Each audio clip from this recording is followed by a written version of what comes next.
All right, good morning, writers. Hopefully, many of you yesterday were able to move towards or finish writing the rough draft of your realistic fiction.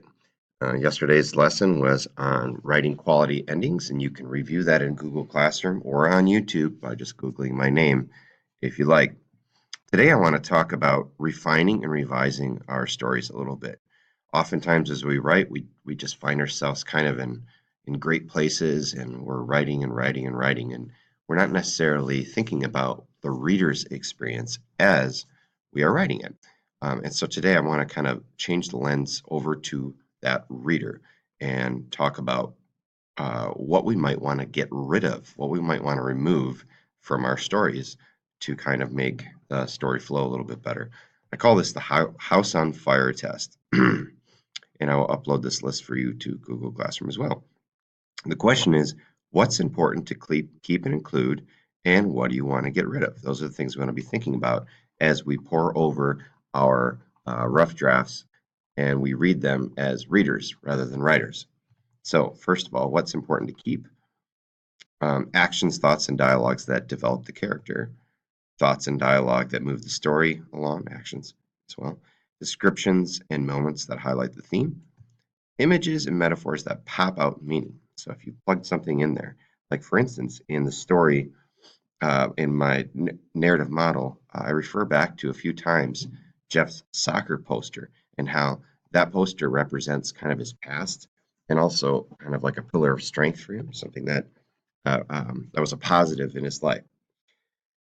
Scenes that are significant and show something about the plot, conflict, etc., and summaries that explain important information. So just like when we were talking about how to manipulate time and how to move the story forward faster at times and how to slow it down at times, you don't want to get rid of those important summaries if they're giving fresh and new information. All right, what to get rid of? Actions, thoughts, and dialogues that don't do any work. Descriptions that don't give important info, scenes that can and should be summarized to move the plot along, and summaries that give unnecessary background info. And I'm just going to add or repeat information that has been clearly given. All right. So with this in mind, the what to keep and what to get rid of list here, I want to take a look at that narrative model again. And here we find ourselves kind of in the middle of the story. And here's part of that summary, but moving into an important episode. So here we go. The next few weeks, the time really flew by for Jeff, or flew by. Jeff's mom was able to be home a little bit more, and Jeff managed to improve his schoolwork. His dad missed 2 out of 3 Wednesdays, and on the weekends he was supposed to have them. Usually he had some excuse. One weekend, Jeff sat in his dad's living room watching TV for the entire visit. His dad was either on the phone or on his computer constantly. "How was your weekend?" Mom asked Sunday night as Jeff walked through the door. No response, just the shuffling of Jeff hanging his puffy gray winter coat in the closet. "Jeff," she continued, "did you hear me?" "Fine, Mom," he finally spit out. "Really?" She walked toward him from the kitchen. "Did something happen?" she asked. "No, nothing happened. Nothing at all. We didn't do anything. It sucked," Jeff's voice cracked. He brushed past his mom, stormed into his room, and delved into his bed. A knock at the door interrupted his spinning thoughts. "Honey, maybe you should talk to him about it," his mom's voice suggested through the door. "That will never happen," Jeff retorted loudly. As the next few months brought much of the same disappointment, it never did. The routine became all too familiar. His dad would talk big about an upcoming weekend or a fun night he was planning, but when the actual event arrived, his dad would become preoccupied with whatever was happening in his new life. Jeff would often walk into the kitchen to hear his mom obviously arguing on the phone with his dad over plans and basically over Jeff. Jeff's frustration over being essentially a chess piece started to consume him to a degree. He wanted to be able to make his own choices. He wanted things to return to normal. Deep down, he knew there would be no going back to the way things were, but he still felt an emptiness because of the distance it seemed his dad was putting between the past and the future. The good news was that school continued to get a little better. After being pestered for weeks by Todd and some of his friends, Jeff finally reluctantly began sitting with them at lunch. I'm going to stop the reading here, but I want to go back to the episode and then the summary.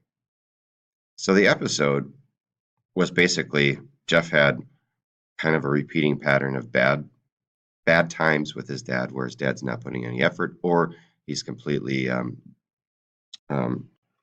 ignoring Jeff, or just not getting together with him as planned, and leaving Jeff kind of hanging there.